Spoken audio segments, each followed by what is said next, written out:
तुलसी जी चले ससुराल हो, लागे नाही मनवा।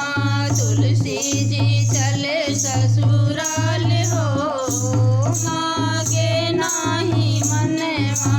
अपने घरा से तुलसी चले हैं, अपने घरा से तुलसी चले हैं, अपने ससुर की डगर होई गए हैं। पहुँचे हैं नदिया किनारे हो, लागे नाही मनवा।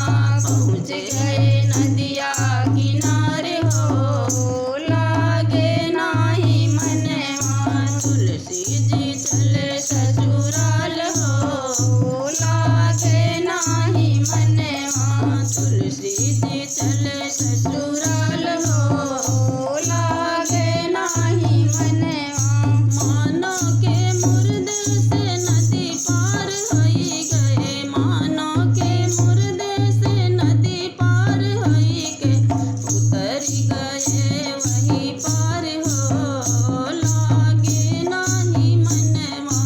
उतर गए वही पार हो, लागे नाही मनवा। तुलसी जी चले ससुराल हो, लागे नाही मनवा।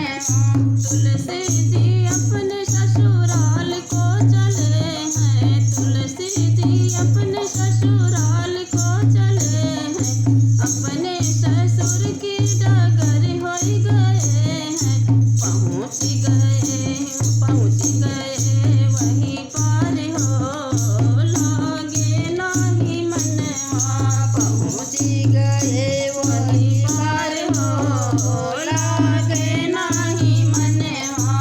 पहुँच चले ससुराल हो, लागे नाही मनवा। अपने ससुर की महल पहुँच गईले, अपने ससुर की महल पहुँच गईले। छिन छिन माऊ हैया टार देख भइले। पहुँच गए वही पार हो, लागे नाही मनवा। पहुँच गए वही पार हो, लागे नाही मनवा।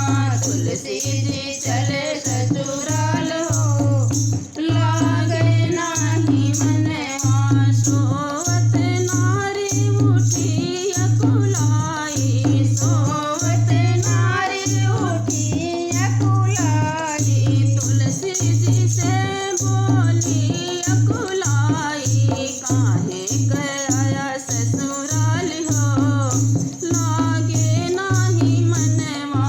काहे गया ससुराल हो, लागे नाही मनवा।